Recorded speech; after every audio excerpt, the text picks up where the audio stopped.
Hello दोस्तों, स्वागत है आप सभी का हमारे यूट्यूब चैनल यूपीएससी वाला इंजीनियर पर। दोस्तों, आज हम आपके लिए लेके आए हैं 2022 का ऐसे का पेपर यूपीएससी मेंस। तो ऐसे है 8 ऐसे आते हैं, इनमें से हमको दो सेगमेंट्स में से एक ही कैसे करना होता है। तो ऐसे को सबसे इम्पोर्टेंट चीज़ है कि पहले पढ़ो, उसके हर एक शब्द को समझो अच्छे से, और जितना हो सके उसकी मीनिंग निकालो, हर शब्द की डायमेंशन, आर्थिक, सामाजिक, सांस्कृतिक, इस तरह से। तो जो आपको सबसे बेहतरीन आता हो, बेशक आप 5 मिनट दीजिए, 7 मिनट दीजिए, सेलेक्ट करिए कौन सा सबसे बेहतरीन ऐसे आता है और उसकी सबसे पहले फॉर्मेटिंग कर लीजिए। फॉर्मेटिंग करने के बाद फिर आप उसको लिखिए पॉइंट टू पॉइंट, एक क्रम। ऐसा ना हो कि बीच में फॉर्मेटिंग की नहीं, कुछ याद पहले आ रहा है, कुछ बाद में आ रहा है। तो हम सबसे पहले जो इसका फर्स्ट ऐसे का क्वेश्चन है उसको डिटेल में डिस्क्राइब करेंगे, उसकी फॉर्मेटिंग करेंगे और उसके हर एक शब्द को तोड़ने की कोशिश करेंगे। तो इसका जो फर्स्ट ऐसे है वह आर्थिक समृद्धि हासिल करने के मामले में वन सर्वोत्तम प्रतिमान होते हैं। Forest are the best case studies for economic excellence. अब इसमें सबसे इम्पोर्टेंट जो की पॉइंट है उनको पकड़िए। एक है आर्थिक समृद्धि, दूसरा है वन, और वो भी सर्वोत्तम प्रतिमान। कहने का मतलब है कि जो इकोनॉमिक ग्रोथ है उसे हासिल करने में जो वनों की इम्पोर्टेंस है बहुत ज़्यादा है, बहुत ज़्यादा भूमिका है। तो हमको इसकी शुरुआत करनी है। तो ऐसे की शुरुआत हम किसी पर्टिकुलर किसी केस स्टडीज कर सकते हैं, किसी कोटेशन से कर सकते हैं, करंट के मुद्दे से कर सकते हैं, किसी के कथन से कर सकते हैं, या फिर हम खुद एक स्टोरी बना के भी कर सकते हैं। तो इसकी हम सबसे जो मैं शुरुआत करूँगा एक स्टोरी टाइप में करूँगा। की शुरुआत करते हैं इसकी आदि मानव काल से, कि जो आदि मानव काल था उस वक्त जो वनों का क्या महत्व था आदि मानव काल में। तो सबसे पहले जो आदि मानव काल था वो शिकारी जीवन, घुमक्कड़ शिकारी जीवन व्यतीत करता और जंगलों में रहता था।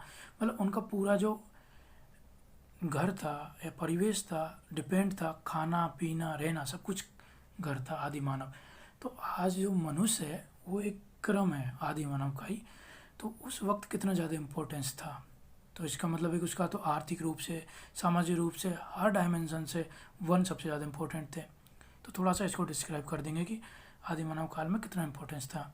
फिर आदि मानव काल में पहिए का आविष्कार हुआ था। पहिया बना था लकड़ी से, ना कि किसी पत्थर वत्थर से, लकड़ी से बना था। फिर उसकी गाड़ी बनाई गई थी, गाड़ी बनी तो व्यापार में तीव्रता आई, एक जगह से दूसरी जगह व्यापार में जो वस्तु है उनको, सामान को ढोया गया, तो आर्थिक महत्व बढ़ा।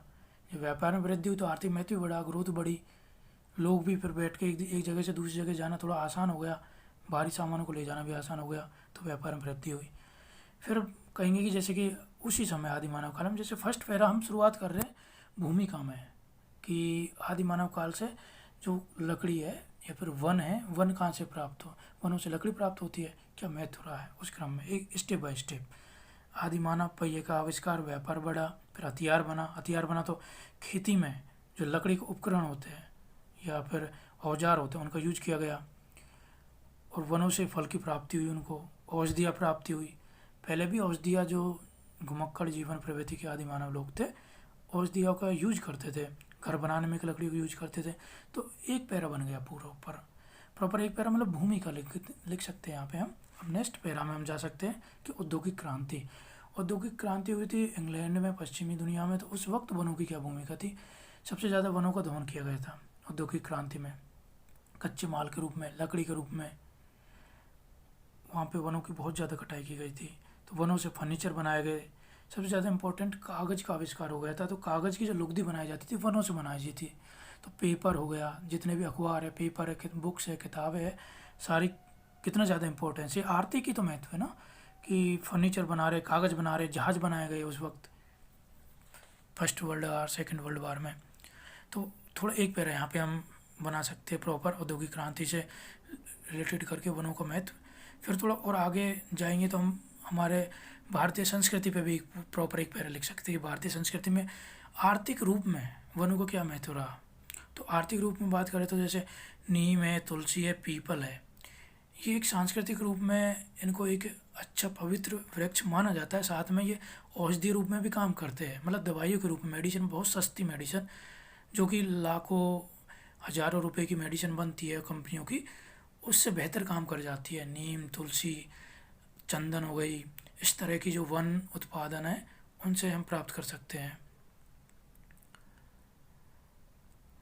लेकिन अब थोड़ा सा यहाँ पे इस चीज़ का आप जिक्र कर सकते हैं कि इन्हीं चीज़ों को औषधियाँ है हमारे वेद ग्रंथ शास्त्र में लिखी हुई है। जैसे रामायण में संजीवनी बूटी का जिक्र किया गया है। बेशक वो एक काल्पनिक कथा हो और झूठी हो सकती है, लेकिन उसका जिक्र है। इसका मतलब है कि ऐसी कई दवा है लोगों का जीवित कर सकती है। संजीवनी का मतलब जो लोगों को जीवन दान दे दे। तो बहुत सारे वृक्ष है आज भी औषधियों के रूप में जिनसे जीवन दान मिलता है। तो यहाँ पे हल्का जिक्र कर सकती है। वेद शास्त्र पुराण रामायण महाभारत इनमें भी ठीक ठाक हमारे औषधीय वृक्ष है, वृक्षों की भूमिका रही है, आर्थिक महत्व भी रहा है। थोड़ा यहाँ पे जिक्र कर देना पेटेंट का। पेटेंट का इसलिए जिक्र करना है कि जो हमारा तो इंटेलेक्चुअल प्रॉपर्टी राइट्स जिसमें हम पेटेंट भी मिलता है। तो विदेशी लोग हैं, जैसे विकसित देश है, जैसे अमेरिका ले लो, ब्रिटेन ले लो, इन लोगों ने क्या किया, ये भारतीय संस्कृति की जो सांस्कृतिक पुराण लिखे गए थे उनसे इन चीज़ों को निकाल के, नीम, तुलसी, चंदन, इनके उपयोगों को निकाल के अपने वहाँ ले गए, अनुवाद करके बुक्स का, और वहीं से इन्होंने एक मेडिसिन बनाई। कंपनी ने मेडिसिन बनाई जो बहुत महंगी देते हैं, और वो इंडिया वालों उस मेडिसिन को खरीदते हैं। जैसे कैंसर के उपचार के लिए एक एक मेडिसिन, एक एक इंजेक्शन आता है कई लाखों का। तो यहाँ पे मतलब यदि इनका ठीक से सदुपयोग किया जाए तो हम सस्ती दवाएं बना सकते हैं।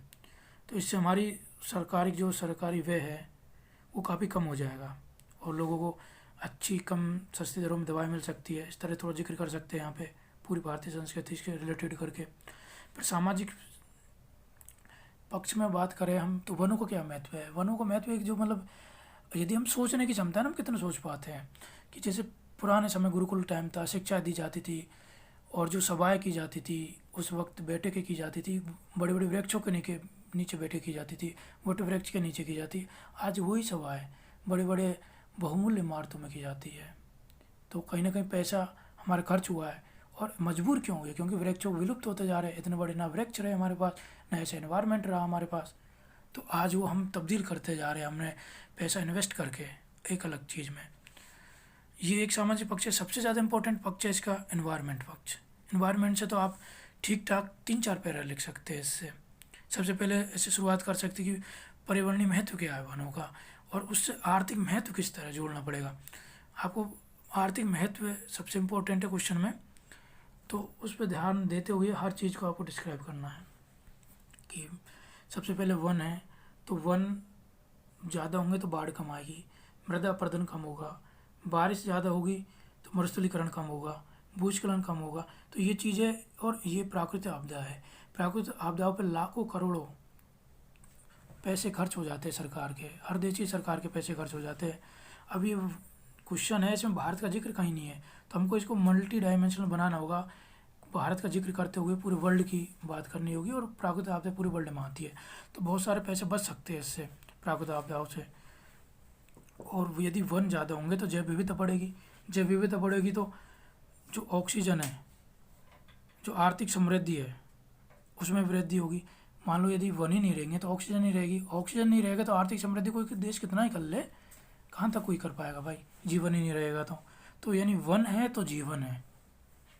सबसे इम्पोर्टेंट टैग लाइन है जो ये है कि वन है तो जीवन है, उसके बाद आर्थिक समृद्धि है।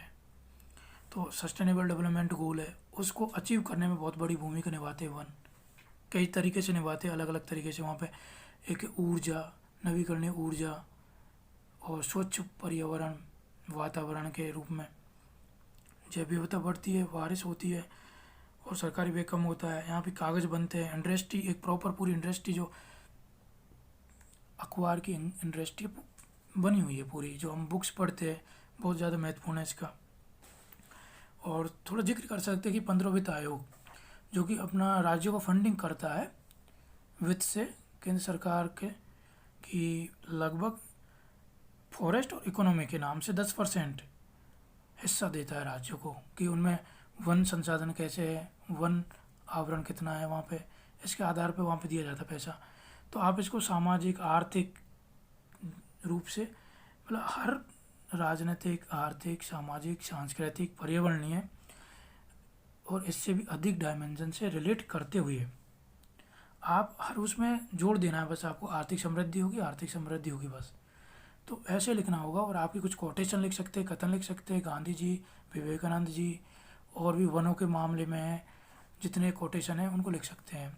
कुछ डेटा दे सकते हैं, फैक्ट दे सकते हैं। तो कुल मिला के ईजी ऐसे कहूँगा मैं ऐसे कि इस पर आपको हर कोई लिख सकता है। बस ये कि आप उसको किस तरह प्रस्तुतिकरण है, स्टेप बाय स्टेप, और किन शब्दों का यूज कर रहे हैं।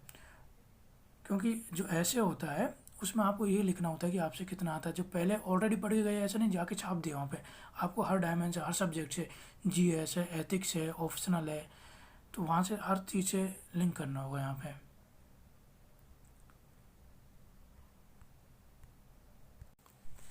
इस क्वेश्चन के और भी आप दे सकते हो निष्कर्ष में। बड़ा अच्छा कुछ करंट का दे सकते हो मुद्दा, जलवायु परिवर्तन है, ग्लोबल वार्मिंग है, इतनी बड़ी समस्या चल रही है, तो उनका एक जो मूल है बचाव के लिए, या कहे कि पूरी पृथ्वी की यदि जीवन को बचाना है तो वन सबसे ज़्यादा महत्वपूर्ण है, आर्थिक रूप से भी सबसे ज़्यादा महत्वपूर्ण है। इस तरह निष्कर्ष में लिख सकते हो। अब इसका जो सेकंड ऐसे है वो देखते हैं। कवि संसार के अनधिकृत रूप से मान विधायक होते हैं। अब इसमें सबसे पहले इसके जो शब्द है उनको तोड़ते हैं हम। जैसे कवि, कवि तो है ये, ठीक है, कोई दिक्कत नहीं है। संसार के अनधिकृत रूप से, एक ये हो गया, और विधायक होते हैं। कुल मिला के इसने बताया कि जैसे संसद है, तो संसद कोई कानून बनाती है, लॉ बनाती है लोकतंत्र में, वहाँ की व्यवस्था को बनाए रखने के लिए, वहाँ के नियम कानून, समाज, सब कुछ को राजनीतिक रूप से चलाने के लिए, पूरे देश को चलाने का तंत्र है वो संसद, विधायिका विधान बनाती है। उसी तरह कवि अपने आप में एक विधान बनाता है, और वो एक संसार को, एक संसार का सृजन करता है। तो फाइनली इसमें ये बताना है कवि की क्या इम्पोर्टेंस है किसी देश में, किसी व्यक्ति के लिए, किसी राज्य के लिए, ऐसे जनजीवन के लिए, इस पृथ्वी के लिए कवि की क्या इम्पोर्टेंस है, या फिर कहे तो साहित्य की क्या इम्पोर्टेंस है। जिन स्टूडेंट्स का हिंदी ऑप्शनल सब्जेक्ट है वो इसको बहुत ही बेहतरीन तरीके से लिख सकते हैं। मैं तो कहूँ उनका ये बहुत इजी है, उनके लिए बहुत ज़्यादा इजी है ये ऐसे का क्वेश्चन जिनका हिंदी ऑप्शनल है। क्योंकि इसमें हम जो शुरुआत करें तो जैसे प्रेमचंद से कर सकते हैं कि प्रेमचंद के बारे में जो उसके कहा गया है साहित्य के बारे में कि 1916 से लेके 1936 तक का यदि इतिहास, संपूर्ण इतिहास को मिटा दिया जाए तो उसको प्रेमचंद की कहानी उपन्यास से अधिक प्रामाणिकता के साथ लिखा जा सकता है। तो देखिए कितनी बड़ी बात है कि एक साहित्यकार है, एक कवि है, एक लेखक है, उसका साहित्य इतना ज़्यादा इम्पोर्टेंस है कि यदि इतिहास में मिट जाए तो उसमें इतनी प्रामाणिकता है कि उसको बखूबी लिख सकते हैं हम। तो यहाँ से हम थोड़ा कवियों की है, बड़े अच्छे फेमस है, उनकी लिख सकते कोटेशन है कि उनकी एक एक स्टेप बाई। जैसे प्रेमचंद है, प्रेमचंद जैसे नारियों के बारे में लिखा है उन्होंने, दलितों की जो दुर्दशा उसके बारे में लिखा है। कुछ कहानी को जिक्र कर सकते कि ठाकुर का कुआं हो गया, सदगति हो गई, कफन हो गया, इस तरह की कहानी को जिक्र कर सकते हैं जिनमें कि एक समाज का जो आईना दिखाता है। कहते हैं ना साहित्य एक समाज का दर्पण होता है, आईना होता है, जो कि हमारी बाकी इतिहास में एक्चुअल में इतिहास लिखा जाता है किसी से प्रभावित होकर। जैसे राजा महाराजाओं के समय इतिहास लिखा गया था, वो उनसे प्रभावित हो गए थे, उनकी जो प्रशंसा की गई थी मैक्सिमम टाइम। और यदि हम अब प्रेजेंट या वर्तमान राजनीति की बात करें तो जो जिस देश की सरकार चल रही होती है, जिस देश में जिस पार्टी की सरकार चल रही होती है, तो कहीं ना कहीं उसका प्रभाव तो रहता ही है कि उसकी प्रशंसा की जाए, ठीक है ना। लेकिन साहित्य में कवि के लिए ये जरूरी नहीं होता है। जैसे नागार्जुन, कांग्रेस की सरकार थी, नागार्जुन ने बड़े अच्छे से इंदिरा गांधी पे व्यंग किए थे, और पंडित जवाहरलाल नेहरू पे व्यंग किए थे। इंदिरा गांधी पे क्यों व्यंग किए थे? हरिजन भूखे नंगे डोले, हम घूमे वन वन, और तुम रेशम की साड़ी पहने उड़े फिरे गगन में, इस तरह की मतलब कोटेशन है। फिर उसकी इस तरह से नागार्जुन के बारे में और भी है कि राय हुई है हम उठाएंगे पाल की, रानी हम उठाएंगे पाल की, यह राय हुई है जवाहर नार की। और गांधी के भी तीनों बंदर निकले, गांधी के भी ताऊ निकले तीनों बंदर गांधी के, सहज सरल उलझाऊ निकले तीनों बंदर गांधी के। इस तरह उन्होंने व्यंग किया है, राजनीतिक व्यंग किया है, उन्होंने आर्थिक व्यंग किया है कि बादल को गिरते हुए देखा है, अकाल और उसके बाद कि कई दिनों के बाद दाने आए घर के अंदर कई दिनों के बाद। इस तरह की जो कविता उन्होंने लिखी है। प्रेमचंद की है गोदान है, गोदान में एक किसान का जिक्र कर सकते हैं कि किसान की जो त्रासदी होती है कि एक छोटी सी गाय की लालसा, उसको भी जीवन भर संघर्ष करता रहता है, नहीं मिल पाती। जबकि राजनीतिक लोग हैं, पूंजीपति लोग हैं, अपने भरते रहते हैं एक के बाद एक के बाद एक। इस तरह से हम थोड़ा जिक्र कर सकते हैं। नागार्जुन है, प्रेमचंद है, कुछ कहानी का जिक्र कर सकते हैं, जैसे कि भारतेंदु हरिश्चंद्र है, भारत दुर्दशा, उसमें जिक्र किया है उन्होंने। अंग्रेज़ों के टाइम में जिक्र किया था कि टिक्कस की आफत आई, उनके बारे में जिक्र किया है। और जो विक्टोरिया रानी है, अंग्रेज़ों का जो शोषणकारी नीति है उनका उन्होंने विरोध किया है। तो कवियों की क्या भूमिका रही है उसके बारे में बहुत ज़्यादा लिखा है। और जो साहित्य होता है ये आपको मानव को संवेदनशील बनाता है। सबसे इम्पोर्टेंट यदि साहित्य को एक शब्द में बताना हो तो व्यक्ति को संवेदनशील बनाने का सबसे रामबाण या सब संजीवनी बूटी के तौर पे यदि बात करें, मील का पत्थर साबित होता है, वो है साहित्य और कवि, जिसको गढ़ता है, साहित्य को रचता है। इस तरह से हम एक एक पैरा भूमिका बना सकते हैं। फिर एक एक थोड़े थोड़े राइटर के मतलब सामाजिक रूप में क्या है, सामाजिक रूप में कि जैसे जाति पात हो गया, भेदभाव हो गया, ठीक है, धर्म की राजनीति है, इन पे सब पे कवियों की जो एक एक कोटेशन लिख सकते हैं, तुलसीदास कबीरदास की, इस तरह लिख सकते हैं। फिर नारियों के बारे में लिख सकते हैं, ठीक है, आर्थिक रूप से लिख सकते हैं, सांस्कृतिक रूप से लिख सकते हैं, पर्यावरणीय रूप से भी लिख सकते हैं कि इन्होंने क्या क्या कोटेशन लिखी है। जो हिंदी का विद्यार्थी होगा हिंदी साहित्य को बखूबी बहुत बढ़िया से लिख सकता है इसको, ऐसे को वो। जैसे मैंने कुछ नोट्स बनाए थे कि साहित्य और कवि है उसे क्या इम्पोर्टेंस होता है कि मनुष्य को संवेदनशील बनाने की क्षमता होती है। तो छायावादी कवि की इसमें कहे कि वियोगी होगा पहला कवि, हाय से उपजा होगा गान, निकल कर आंखों से चुपचाप वह होगी कविता अनजान। ये है। फिर नेक्स्ट देखते हैं इसका ही कि वैचारिक स्तर पर प्रगतिशीलता के साथ ही अपने समय की प्रगति विरोधी रूढ़िवादी यथास्थितिवादी वैचारिकता पुरजोर खंडन करती है। तो सामाजिक क्षेत्र में अंधविश्वास, रूढ़िवादिता, आडंबर, जितने भी इनका बड़े अच्छे से कवियों ने विरोध किया है, समाज को जागरूक किया है, पुनर्जागरण के लिए काम किया है इन लोगों ने, कवियों ने, कि जैसे जाति पाति पूछे नहीं कोई, हरि को भजे सो हरि को हुई, हिंदू कहते हैं राम हमारा, मुसलमान रहमाना, आपस में दो लड़ते हैं मरम कोई नहीं जाना। कितनी एक छोटी सी लाइन में कितना बड़ा मतलब बता दिया कि हिंदू और मुसलमान दोनों झगड़ते, लेकिन जो राम है असली भगवान है उसका मर्म कोई नहीं जानता। इस तरह एक एक हम टॉपिक पे एक एक यदि हम कोटेशन का जिक्र कर दे तो सच में शानदार ऐसे होगा, हमारा बहुत अच्छे से नंबर भी मिल पाएंगे। इस समाज में वांछनीय परिवर्तनों के लिए सक्रिय रूप से सहायक है कि सदियों से ठंडी बुझी राख सुख बुका उठी, मिट्टी सोने का ताज पहन अटलाती है, दो राह समय के रथ का घर घर नाद सुनो, सिंहासन खाली करो की जनता आती है। दिनकर की कविता है, रामधारी सिंह दिनकर। प्रसाद की एक कविता की माधुरी तुंग भृंग से प्रबुद्ध शुद्ध भारती, सोम प्रभा समुज्वला स्वतंत्रता पुकार थी। जीवन की विसंगतियों के चित्रण के साथ ही आदर्श समाज के निर्माण हेतु प्रतिमान भी उपलब्ध कराती है। पर हित सरिस धर्म नहीं भाई, पर पीड़ा सम नहीं अदमाई, ये तुलसीदास जी का है। औरों को हंसते देखो, मनु हंसो और सुख पाओ, अपने सुख को विस्तृत कर लो, सबको सुखी बनाओ, का मायने का है। तो ये कितनी बड़ी है कि दूसरे सुख है उससे खुशी रहो। तो व्यक्ति को संवेदनशील बनाने के लिए, उसको प्रगतिशील बनाने के लिए, राष्ट्रीय चेतना उसमें जागृत करने के लिए, अपने सांस्कृतिक मूल्यों को जीवित रखने के लिए बहुत सारे मतलब कवियों की भूमिका है। जीवन की मूलभूत समस्याओं की पहचान कि भीतर का राक्षसी स्वार्थ अब साफ उभर आया है, छिपे हुए उद्देश्य यहाँ निखर आए हैं। स्वास्थ्य मनोरंजन मानव हेतु प्रासंगिकता पे जो बिहारी है उन्होंने भी मनोरंजन के लिए कितनी बड़ी बहुत कम शब्दों में, मतलब सार गर्भित कहते हैं, सागर में गागर बनने वाली बात कही है कि कहत नटत रीजत खीजत खिलत खिलियात लजियात भरे भुवन में करत है नैनू ही सो बात। हम दीवानों की क्या हस्ती है, आज यहाँ कल वहाँ चले। कवि के बारे में कहते हैं कि जाना पहुँचे रवि वहाँ पहुँचे कवि।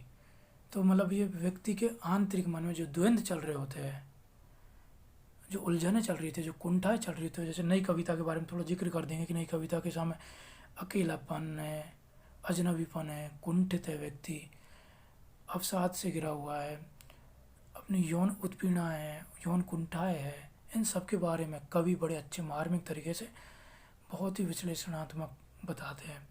जैसे प्रेमचंद है, थोड़ा मनोवैज्ञानिक तरीका है, गांधीवादी हृदय प्रतिबद्ध में काम करते हैं। तो जैनेन्द्र एलाचंद्र जोशी अज्ञ है, ये मनोविश्लेषणवाद, सिगमंड फ्रॉइड के मनोविश्लेषणवाद पे काम करते हैं कि जो व्यक्ति की मेन है वो लिबिडो, यौन चेतना, लिबिडो पे काम करते हैं। इस तरह से मतलब एक एक हम पैरा बना सकते हैं कि एक चीज़ पे जा जाके अच्छे से। यदि वर्तमान में बात करें तो कवियों ने बहुत सारे प्रासंगिक मुद्दे उठाए हैं। खासतौर जैसे एक बड़ी अच्छी फेमस कविता है कि मैं ले चलता हूँ तुम्हें चमारों की गली की ओर, बड़ी अच्छी एक कविता फेमस हुई है, उसका जिक्र कर सकते हैं कुछ। इस वक्त कोई राजनीति के मुद्दों पे, जलवायु परिवर्तन से हर चीज़ में लेके मतलब कवि वो है जिसने एक भी मुद्दे को नहीं छोड़ा, व्यक्ति के बाहरी नहीं, व्यक्ति के आंतरिक मन में। और सबसे इम्पोर्टेंस है कवियों की नारियों के लिए भूमिका, नारी का उत्पीड़न, शोषण, दमन और उनकी कुंठाओं को दबा देना, उनको केवल घर के अंदर चूल्हा चौका तक ही सीमित कर देना। कवियों ने इनकी पीड़ाओं को, जो मन में कुंठा है, उनकी इच्छा है, उनको बड़े अच्छे से अपने शब्दों में जाहिर किया है।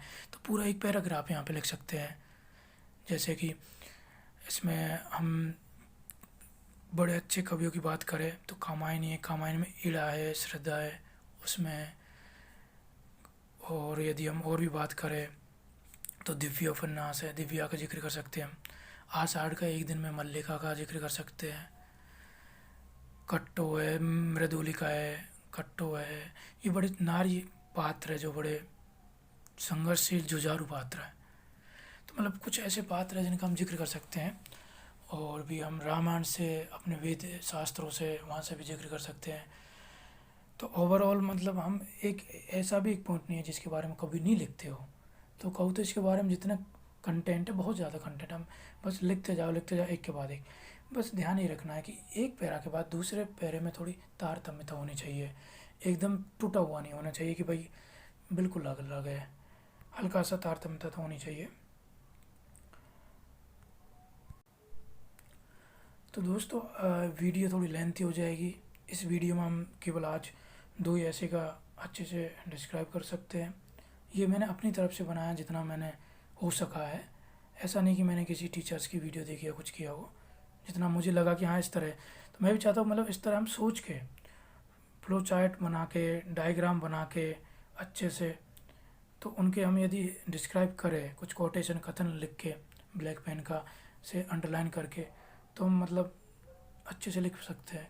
क्योंकि आजकल ना ऐसे इस तरह से आने लगे कि आप ऑलरेडी प्रिपेयर करके जाओ और वहाँ जाके छाप दो, नहीं भाई इस तरह तो नहीं हो सकता।